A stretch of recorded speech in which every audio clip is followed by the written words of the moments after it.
তোমারে কি সে সঠিক পথ দেখাবে? তো তুমিও সঠিক পথে চলো না, সেও সঠিক পথে চলো না, তাকে তো তোমার ভালোই লাগবে। যে বলে যে তুমি ভুল শুদ্ধ হও, তো তাকে তোমার কাছে খারাপই লাগবে, কারণ নিজের বিরুদ্ধে গেছে। তো এটা হচ্ছে বিষয়। এই জন্য আল্লাহ আমাদেরকে কোরআনের মধ্যে দোয়া শিখাইছেন, রব্বানা লা তুজিগ কুলুবানা বাদা ইয আল্লাহ, যেটা হেদায়েতের পথ, আপনার পছন্দের পথ যেটা, ওইটা যদি কোনো কারণে আমার কানে আসে, যদি আমার নজরে পড়ে, ওই পথ যদি আমি কখনো দেখি, আমার সেখান থেকে বিমুখ করিয়েন না, ওই দিকে আমাকে ফিরাইয়েন। আউযু বিল্লাহি মিনাশ শাইতানির রাজীম। বিসমিল্লাহির রহমানির রহিম।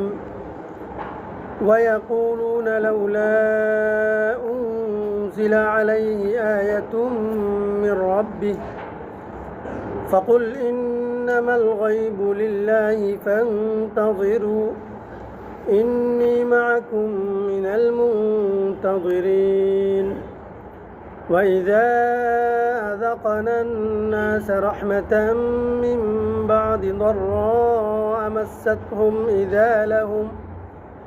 إذا لهم مكر في آياتنا قل الله أسرع مكرا إن رسلنا يكتبون ما تمكرون هو الذي يسيركم في البر والبحر حتى إذا كنتم في الفلك وجرين بهم بريح طيبة وفرحوا بها جاءتها ريح عاصف وجاءهم الموت من كل مكان وظنوا أنهم أحيط بهم دعوا الله مخلصين له الدين لئن أنجيتنا من هذه لنكونن من الشاكرين فلما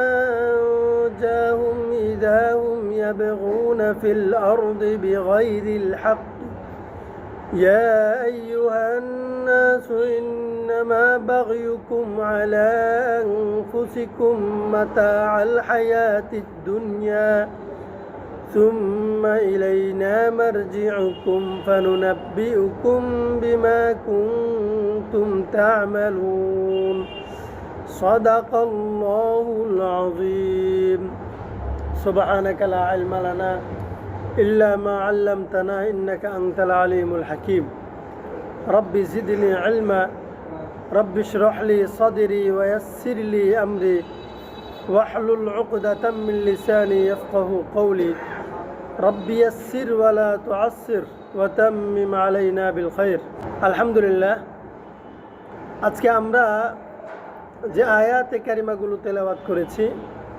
21 নম্বর আয়াত 22 নম্বর আয়াত শানে নুজুল হচ্ছে মক্কায় আল্লাহ পাক রব্বুল আলামিন মক্কার কাফেরদের উপর নারাজ হয়ে অসন্তুষ্ট হয়ে দুর্ভিক্ষ দিয়েছেন। 7 বছর বৃষ্টি বন্ধ করে দিয়েছেন মক্কাতে। 7 বছর যখন বৃষ্টি বন্ধ হয়ে গেছে, 7 বছর এখন আর বৃষ্টি হয় না, ফল ফসল হয় না, দুর্ভিক্ষে সবাই কষ্ট পায়। তখন রাসূলুল্লাহ সাল্লাল্লাহু আলাইহি ওয়াসাল্লামের কাছে তারা আসছে, আমাদের জন্য দোয়া করেন যেন দুর্ভিক্ষ দূর হয়, বিপদ কেটে যায়, আমরা যেন ঠিকমতো চলতে পারি, ফসল উৎপাদন করতে পারি, খাইতে পারি। যখন রসুল সাল্লাল্লাহু আলাইহি ওয়াসাল্লামের কাছে আসছে, রসুল আল্লাহর কাছে দোয়া করছেন যে আল্লাহ এদেরকে আপনি দুর্ভিক্ষ থেকে মুক্তি দেন। তখন বৃষ্টি হইল, আবার ফল ফসলে সব কিছু সবুজ হয়ে গেল। যখন বিপদ কাটি গেছে, তখন ওই মক্কার কাফেররা আবার আগের মতো, মানে আল্লাহ রসুলের দাওয়াত নিয়ে, কোরআনের বিধান নিয়ে আবার হাসি ঠাট্টা শুরু করছে, মানে আগের মতো আবার শুরু করছে। 12 নম্বর আয়াতের মধ্যেও বলেছেন কথাটা, আবার 23 নম্বর আয়াতের মধ্যে আবার নতুন করে ভিন্নভাবে বলেছেন কি, যখন তাদেরকে বিপদ পাকড়াও করে, ওয়াইদা মাসাল ইনসানা দুররু দাআনা লিজামবিহি আও কাঈদান আও কাইমা, বিপদ হইলে তারা একবারই শোয়া বসা দাঁড়ানো সর্বাবস্থা শুধু আল্লাহর ডাকে, আল্লাহর কাছে সাহায্য চায়। যখন বিপদ কেটে যায় তখন তারা আবার হাসি ঠাট্টা শুরু করে ইসলাম নিয়ে, কোরআন সুন্নাহ নিয়ে।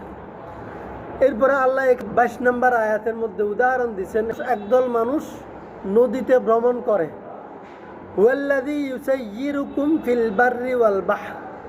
যখন কিছু মানুষ দেখা যায় যে নদীতে, সাগরে ভ্রমণে বের হয় নৌকাত করে অথবা জাহাজে করে, খুব আনন্দ করে, হাত্তা ইযা কুনতুম ফিল ফুলকি, তারা খুব আনন্দিত, ওয়া জারাইনা বিহিম বিরিহিন তাইয়্যিবাহ, অনুকূল পরিবেশ, মানে নদীর বাতাস ঠান্ডা, নদী ঠান্ডা, এখন কোনো উত্তাল ঢেউ নাই, দমকা বাতাস নাই, স্বাভাবিক বাতাস, ঢেউ ছোট ছোট।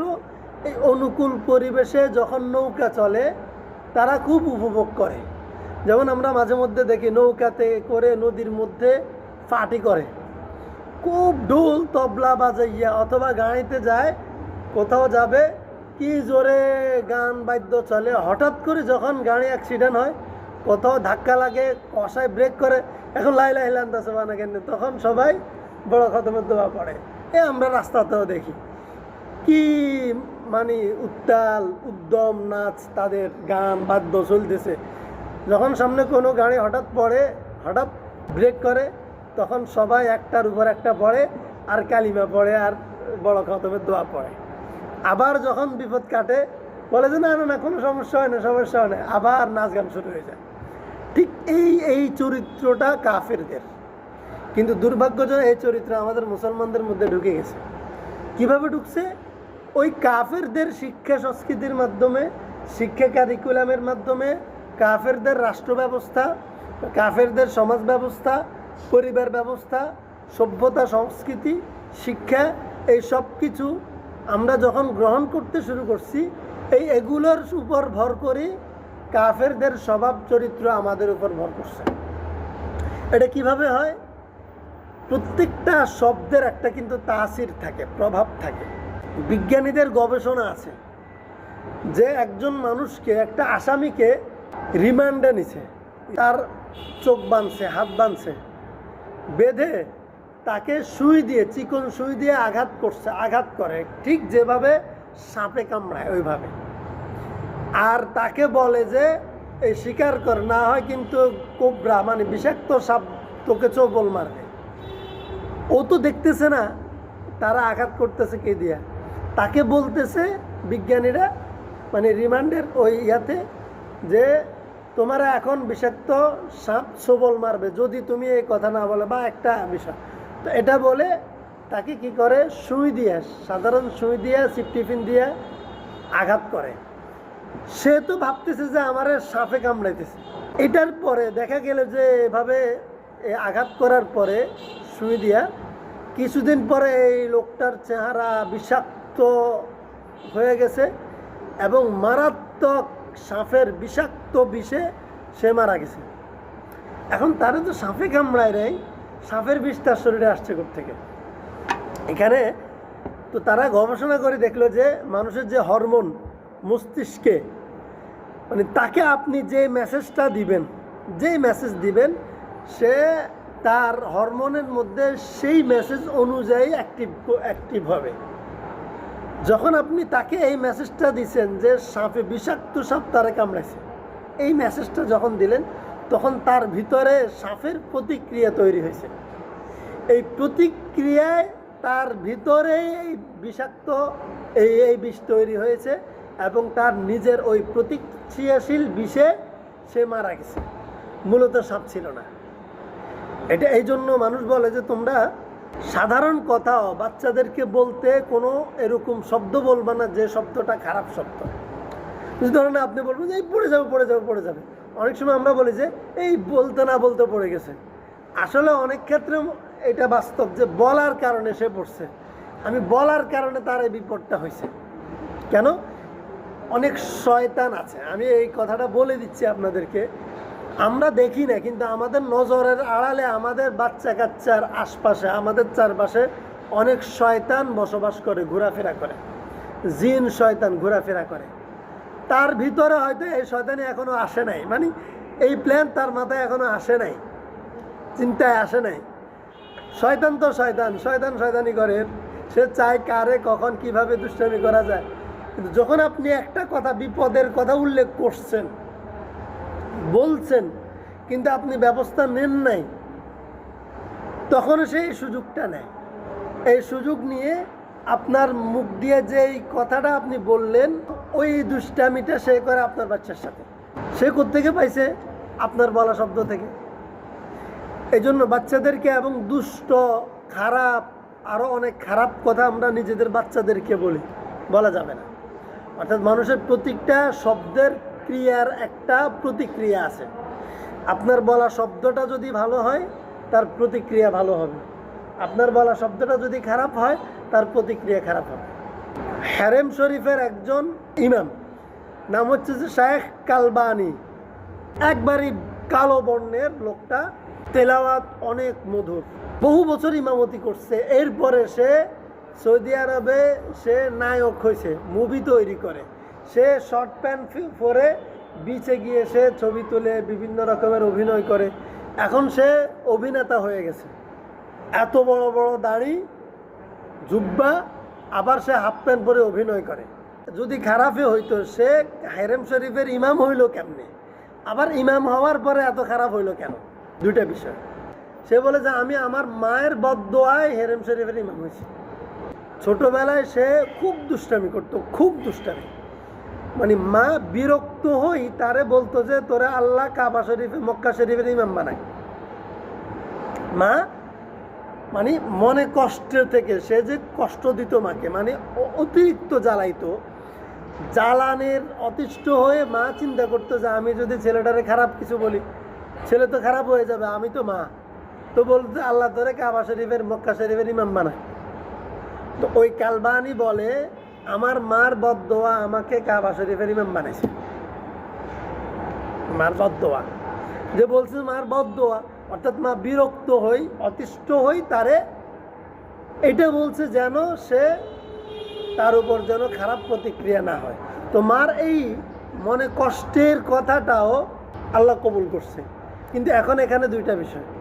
এক হচ্ছে যে শব্দটা ছিল ভালো, মনের অবস্থা ছিল খারাপ।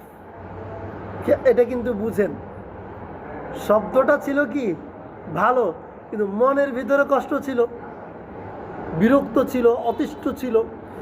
তো একটা হচ্ছে শব্দের প্রতিক্রিয়া, আরেকটা হচ্ছে মনের প্রতিক্রিয়া, দুইটা না। শব্দের প্রতিক্রিয়ায় আল্লাহ তাকে কাবা শরীফের ইমাম বানিয়েছে, শব্দের প্রতিক্রিয়ায়। এরপরে আমি চিন্তা করলাম যে সে নষ্ট হইল কেন। এইটা নিয়ে আমি বহু চিন্তার পরে আমার মাথায় আল্লাহ ঢালছেন যে হতে পারে ওই শব্দের প্রতিক্রিয়ায় তো সে মক্কা শরীফের ইমাম হইল, এটা সেও স্বীকার করছে। সেও বলছে, সারা পৃথিবী জানে যে মা বিরক্ত হয়ে, অতিষ্ঠ হয়ে, জ্বালাতন সহ্য করতে না পেরে বলছে যে আল্লাহ তারে মক্কা শরীফের ইমাম বানায়। আল্লাহ মায়ের এই শব্দটা কবুল করছে, তারা মক্কা শরীফের ইমাম বানাইছে। কিন্তু মায়ের ভিতরে তার যন্ত্রণা, যে একটা যন্ত্রণা ছিল, খারাপ নেতিবাচক প্রতিক্রিয়া ছিল, এই প্রতিক্রিয়াশীল ভিতরের গোপন বদদোয়ার কারণে আল্লাহ তাকে মক্কা শরীফের ইমাম বানানোর পরেও ধ্বংস করছে, হালাক করছে। এই জন্য মায়ের দোনোটা আল্লাহ কবুল করছে। মনের ভিতরের যেটা বাসনা ছিল, আকাঙ্ক্ষা বা যন্ত্রণা ছিল, সেই প্রতিফলন সে ধ্বংস হয়েছে। আর মুখের যে দোয়া ছিল, সেই দোয়া সে মক্কা শরীফের ইমাম হয়েছে। তাহলে একজন মানুষ ভালো হইতে পারে, খারাপও হইতে পারে, এটা এমনিতেই কোনোটা হয় না। রাসূল সাল্লাল্লাহু আলাইহি সাল্লামের একটা হাদিস আছে, আম্মা জান আয়েশা রাদিয়াল্লাহু তাআলা আনহা বরাতে তাফসীরের মধ্যে উল্লেখ করছে যে মানুষের তিনটা অবস্থার এই ফলাফল পৃথিবীতে মানুষ পাবেই, অর্থাৎ পৃথিবী থেকেই পাওয়া শুরু করবে। এক নাম্বার, সে যদি জুলুম করে কারো উপর, জালেম, জুলুমের প্রতিফল দুনিয়া থেকে পাওয়া শুরু করবে। এমন নয় যে দুনিয়াতে পায় আখিরাতে পাবে না। হ্যাঁ, দুনিয়াতে পাওয়ার পরে যদি সে তওবা করে ফেলে, যার উপর জুলুম করছে সেই মুজলুম ব্যক্তি যদি এর তওবার উসিলা ক্ষমা করে দেয়, তাইলে আখিরাতে সে মুক্তি পাবে। দুই নাম্বার, যেই লোকটাও কারোর সাথে কোনো বিষয়ে ওয়াদা করে অথচ ওয়াদা সে রক্ষা করে না, ওয়াদা খেলাপ করে, লঙ্ঘন করে, ওই লোকটা আরেকজনের সাথে ওয়াদা রক্ষা না করার কারণে আল্লাহ তাকে এই প্রতিফল, এই বিনিময়ে শাস্তি যা দেয়ার দুনিয়া থেকে দেয়া শুরু করবেন। তৃতীয়ত, যদি কারো হক কেউ নষ্ট করে, কারো হক যদি কেউ নষ্ট করে, আল্লাহ তাকে ততক্ষণ পর্যন্ত এই দুনিয়াতে ক্ষমা করবেন না, এবং এই প্রতিক্রিয়া সে দুনিয়া থেকে পাওয়া শুরু করবে, যে কারো হক নষ্ট করার কারণে। এই তিনটা জিনিস সে বিনিময় দুনিয়া থেকে মানুষ পাওয়া শুরু করে। তো যাই হোক, যেখান থেকে আসছি, যে অপসংস্কৃতির কারণে দুনিয়ার বুকে মানুষের বিভিন্ন বিপদ আপদ হয়, ক্রিয়া প্রতিক্রিয়া, প্রতিটা ক্রিয়ার একটা প্রতিক্রিয়া আছে। এই জায়গা থেকে এতগুলো কথা বলছি। তো আমরা আমাদের বাচ্চাদের জন্য, অধীনস্থদের জন্য, অন্য করার জন্য, নিজের ছোটদের জন্য কখনো শব্দ প্রয়োগ করতে যদি আমার ভিতরে চলেও আসে, বিশেষ করে বাচ্চাদের জন্য ভিতরে কোনো খারাপ প্রতিক্রিয়া, মনে কষ্টও চলে আসে, সাথে সাথে নিজে ইন্টেনশনালি ইস্তিগফার পড়বো, আল্লাহকে বলবো, আল্লাহ আমি মাফ করে দিছি, তুমি একটু তাকে আমার মনের এই কষ্টের যাতনার বদদোয়া তার উপর তুমি পতিত করিও না। এটা আমাদের দায়িত্ব। আমরা অনেক মা বাবারা নিজেদের সন্তানদেরকে নিজেরা ধ্বংস করি নিজেদের অজান্তেই, রাগ ক্ষোভের কারণে। যাই হোক, তো আল্লাহ তাআলা বলছেন 19-20 নম্বর আয়াতে, 19 নম্বর আয়াতের মধ্যে ওয়ামা কানান নাসু ইল্লা উম্মাতান ওয়াহিদা ফাখতালাফু, আল্লাহ বলে যে আমরা গতকালকে আলোচনা করছি, মানুষ হিসেবে আমরা এক জাতি ছিলাম নূহ আলাইহিস সালাম পর্যন্ত। নূহ আলাইহিস সালামের পরে আমরা দ্বিধা বিভক্ত হয়েছি, এবং এই সিদ্ধান্ত আল্লাহ নিয়ে নিছেন দুনিয়াতে এটার সমাধা হবে না। সমাধা করবেন আল্লাহ কোথায়? হাসরের মাঠে। কেন তুমি মুশরিক হইলে, কেন তুমি শিরকে লিপ্ত হইলে, কেন তুমি আহলে সুন্নাহ ওয়াল জামাতের অন্তর্ভুক্ত হইলা না? এবং একজন মানুষ গোমরাহ হওয়ার পরও গোমরাহিটা তার উপর প্রভাব বিস্তার করে। কেন? একজন মানুষ সে কাফের, কুফুরের উপর সে থাকে না, ইমানদারের বিরুদ্ধে সে তর্ক করে না, সত্যের বিরুদ্ধে মিথ্যার পক্ষে থেকে ডিবেট করে না, টকশো করে না। দেখেন না, নিজে চুরি করে, নিজে টেন্ডারবাজি করে, এরপরে আরেকজনের বিরুদ্ধে সে টেন্ডারবাজির তর্ক করে, সব হয়। নিজে অপরাধী, সে আরেকজনের বিরুদ্ধে তর্ক করে।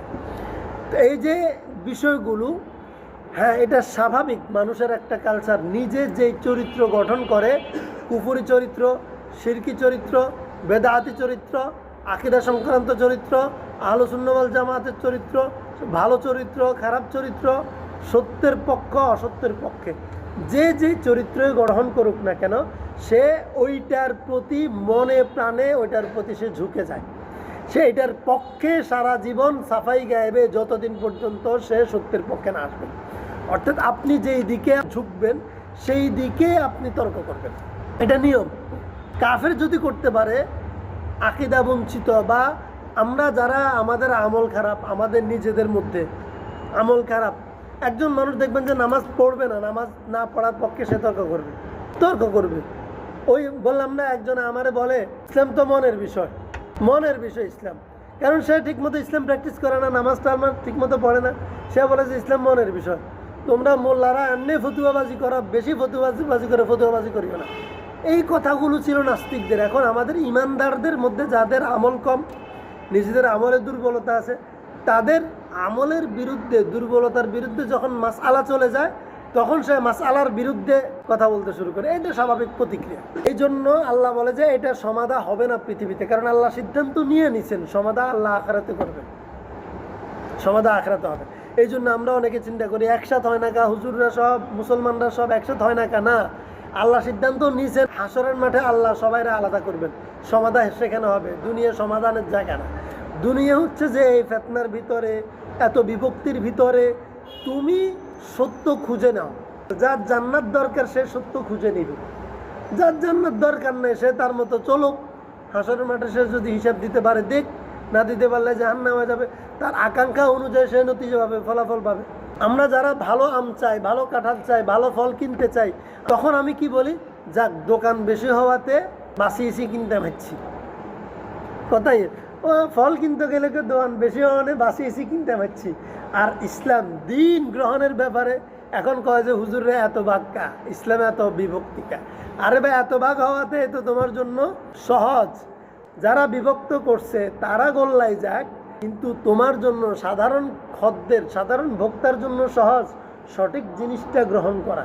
কেমনে? আপনি যাচাই করার জন্য যখন সবাই মিলিয়ে সত্য মিথ্যার আলোচনা করবে, বর্ণনা দিবে, তো আপনাকে আল্লাহ স্বাভাবিক সেন্স, জ্ঞান বুদ্ধি দিছেন, আপনি মনোযোগ দিয়ে শুনবেন, আমার আলোচনাও শুনবেন, আমার এই কথাগুলোর বিপরীতে যারা বলে তাদেরটাও আপনি শুনবেন। দুটো শুনে আপনি আল্লাহকে বলবেন যে আল্লাহ, আমি তো বোঝার চেষ্টা করতেছি, এই জন্য আমি পক্ষ বিপক্ষ সব আমি মনোযোগ দিয়ে শুনি, তুমি যেটা পছন্দ করো সেটা আমার দিলে ঢেলে দাও। দেখবেন অটোমেটিক্যালি আপনি হেদায়েতের উপর উঠে যাবেন, অটোমেটিক্যালি আপনি হেদায়েত পেয়ে যাবেন। এই জন্য বহু বুদ্ধিজীবী হেদায়েত পায় না, বহু জ্ঞানী মানুষ নাস্তিক হয়ে যায়, বহু আলেম মুফতি ধর্মচ্যুত হয়ে যায়, গুমরা হয়ে যায়, আর একবারে সাধারণ খেটে খাওয়া মানুষ, সাধারণ মানুষ সে হেদায়েতের উপর উঠে যায়, সে আল্লাহর ওলি হয়ে যায়। কেন? সে আল্লাহর কাছে তার দিল আল্লাহমুখী করে যে আল্লাহ, সবাই তো আমাকে বুঝায়, আমি একটু বুঝতে চাই, চেষ্টাও করি, আমি নৈরাশ হই না, এত বিভক্ত কেন? আমি তোমার কাছে আশাবাদী, তুমি আমাকে বিভক্তির ভিতর থেকে সত্যটা আমাকে খুঁজে দাও, সত্যটা আমাকে ইঙ্গিত করো, আমি যেন সত্যের পথে চলতে পারি। এই জন্য সাধারণ মানুষ বহু দেখবেন সত্যের পক্ষে, সত্যের পথে আছে। এই জন্য আল্লাহ তাআলা আমাদের ভিতরেও এই হিম্মত, এই আকাঙ্ক্ষা দান করুক। রব্বানা লা তুজিগ কুলুবানা বাদা ইদ হাদাইতানা। আল্লাহ, হেদায়েত যেটা, সত্য যেটা, সেটা দেখানোর পরে আমার দিলকে আপনি বক্র করে দিবেন না, অর্থাৎ গোমরার পথে আপনি আমার দিলকে দাঁড় করাই দিবেন না, বাঁকা করে দিবেন না। যে না, তোমরা মোল্লারা হারাদিন ফতুয়া দাও, তোমার কথা হুনতান ন, ল্যাংটা বাবার হিসে আডুম, কোট্টায় পরার হিসে আডুম। কারণ কোট্টায় পরা তো এতে খাড়াই মুতলেও কয় না, ফতুয়া দেয় না, মাস হারাম বলে না, সে দাঁড়ি চাইছলেও হারাম বলে না, শার্ট প্যান্ট পরলেও হারাম বলে না, না জায়েজ বলে না, টাকনুর নিচে পড়লেও বলে না যে তুমি কবিরা গুনায় লিপ্ত আছো, তুমি মেয়ের সাথে কোলাকুলি করলেও বলে না যে তুমি গুনাহ করছো, তুমি যত রকমের সেরে বেদাত গুমরাহিতে লিপ্ত হইল, কোরআন তেলাওয়াত বিশুদ্ধ না পারলেও বলে না তোমার কোরআন তেলাওয়াত ভুল হয়। শার্ট প্যান্টওয়ালা তো এগুলা বলে না, তোমার এই দোষগুলা ধরে না। দোষ না ধরলে তুমি সংশোধন হইবা কেমনে? ভুল না ধরলে তুমি শুদ্ধ হইবা কেমনে? শার্ট প্যান্টওয়ালা তো নিজে কাটছা, তো নিজেই তো উল্টাপাল্টা চলে, তোমারে কি সে সঠিক পথ দেখাবে? তো তুমিও সঠিক পথে চলো না, সেও সঠিক পথে চলে না, তাকে তো তোমার ভালোই লাগবে।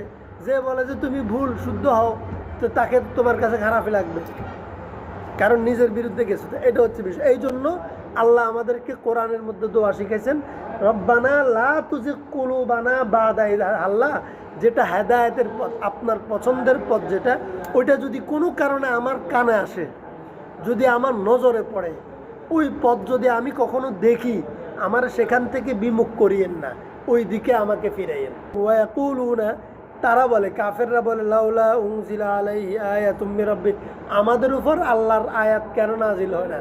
আমাদেরকে আল্লাহ কেন কিছু ওই কেরামতি, তারপরে মুজিজা দেখায় না কেন? মানে তাদের আকাঙ্ক্ষা হচ্ছে যে মক্কার এই পাহাড় এক জায়গা থেকে আরেক জায়গায় চলে যায় না কেন আমাদের সামনে? এই পাহাড় গায়েব হয়ে এটা নদী হয়ে যায় না কেন? মানে আমাদের নিজেদের সামনে আমাদের আকাঙ্ক্ষা মতো কেন মুজিজা আসে না, আল্লাহর নিদর্শন আসে না? আল্লাহর ফেরেশতারা এসে কেন আমাদেরকে বলে না যে তোমরা সবাই মুহাম্মদের উপরই মানানো, মুহাম্মদেরকে মেনে চলো? কেন ফেরেশতারা আমাদেরকে বলে না? এটা হচ্ছে তাদের আকাঙ্ক্ষা। তো আল্লাহ বলে, ফাকুল ইন্নামাল গায়বু লিল্লাহি ফান্তাযিরু। আরে আল্লাহ কেন এটা করে না? এটা তো আল্লাহই ভালো জানেন, গায়েবের খবর আল্লাহ জানেন, যে তুমিও অপেক্ষা করো, ইন্নী মাআকুম মিনাল মুনতাযিরিন, আমিও অপেক্ষা করব, অপেক্ষা করতে করতে জীবনের শেষ দিন পর্যন্ত অপেক্ষা করো, আমিও অপেক্ষা করব। ইন্নী মাআকুম মিনাল মুনতাযিরিন, হাসরের মাঠে দেখা যাবে কে সঠিক আর কে ভুল। ওয়াইদা আযাকনান নাসা রাহমাতাম মিন বাদি যাররা আমাসসাতহুম ইযা লাহুম মাকরুন ফি আয়াতিনা কুলিল্লাহু আসরাউ মাকরা ইন্না রাসূলানা ইয়াকতুবুনা মা তামকুরুন। এখানে আল্লাহ তাআলা কাফিরদের কপটতার কথা, ষড়যন্ত্রের কথা বলছেন। আল্লাহ বলেন যে যখন আমার রহমত তাদেরকে বেষ্টন করে, যখন তারা সুখে থাকে, শান্তিতে থাকে, মিন বাদি যাররা আমাসসাতহুম, ইযা লাহুম মাকরুন ফি আয়াতিনা, তারা ষড়যন্ত্র করে ইসলামের বিরুদ্ধে, ষড়যন্ত্রে লিপ্ত হয়। মাকরুন মানে ষড়যন্ত্র করা, এবং আল্লাহর কোরআনের বিরোধিতা করে যখন তারা আরামের মধ্যে চলে আসে। কুলিল্লাহু আসরাউ মাকর, তো আল্লাহ রসুলকে বলেন যে আপনি তাদেরকে বলেন তোমরা কি ষড়যন্ত্র করবা, আল্লাহর কৌশল আরও মজবুত, আল্লাহ এর চেয়ে উত্তমভাবে কৌশল করতে পারেন। ইন্না রসুলানা ইয়াকতুবুনা মা তামকুরুন, এখন আল্লাহ তাআলা রসুলকে বলেন আপনি একটু ওদেরকে বলেন, সতর্ক করেন, তোমরা যা বান্দরামি করতেছ আমার ফেরেশতারা কিন্তু এগুলো সব লিখে রাখতেছেন, একবারে পাই টু পাই লিখে রাখতেছেন, তোমরা যা করার করো, ফেরেশতারা সব লিখে রাখবেন, হাসরের মাঠে তোমাদের হাতে তোমাদের আমল নামা তুলে দিবেন। তোমরা দেখি কইবা আল্লাহ, দেখি একটাও তো বাদ গেল না, ঘটনা কি? আমিও তো কইতে, আমারও তো হুঁশ নাই, এত পাপ করছি আমি, এত বান্দরামি করছি, সব তো চলে আসছে এখানে।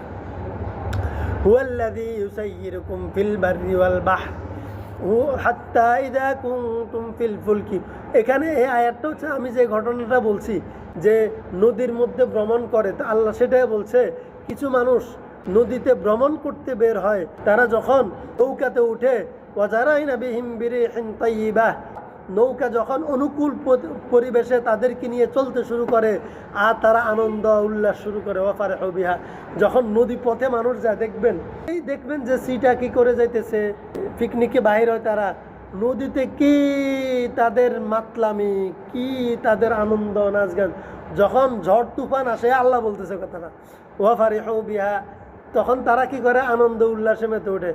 জাত হারে আসিফুন ওয়াজাহুমুল মাউজ মিন কুল্লি মাকান, এরপরে যখন তারা চূড়ান্ত আনন্দে তারা আত্মহারা হয়, ঠিক তখন তাল তরঙ্গমালা শুরু হয়, ঢেউ শুরু হয়, চারিদিক থেকে বাতাস শুরু হয়, বাতাস ঢেউ যখন সব দিক থেকে মিন কুল্লি মাকানিন, সব দিক থেকে তাদেরকে ওয়াযান্নু আন্নাহুম মুহীতুন বিহিম, তাদেরকে বেষ্টন করে, যেন একবারই জাহাজ সহ উল্টে আলাইব। যখন এরকম ঘটনা হয় দাউল্লাহ মুখলিসিন আলাহুদ্দিন, একবারে তারা ফিসা হয়ে যায়, তখন মুখলিসিন আলাহ, তারা তখন একবারে ফিসা হয়ে যায়, খাঁটি মুসলমান হয়ে যায়, আল্লাহকে ডাকতে শুরু করে, ইস্তিগফার শুরু করে, কালিমা পড়তে শুরু করে। ও নাস্তিক জিগে আজীবন কয় যে আনসিন ইজ নাথিং, আল্লাহ বলতে কিছু নেই, যেটা দেখা যায় না সেটার অস্তিত্ব মানি না, সে এখন আল্লাহ আল্লাহ করে, আল্লাহ আল্লাহ বাসা, আল্লাহ আল্লাহ বাসা। আসলে দেখেন আমি বহু দেখছি, এরকম বহু দেখছি, আমি বাসে গাড়িতেও দেখছি, আমি নদী পথে এরকম বহু ঘটনা দেখছি, আপনারাও দেখবেন ইনশাআল্লাহ।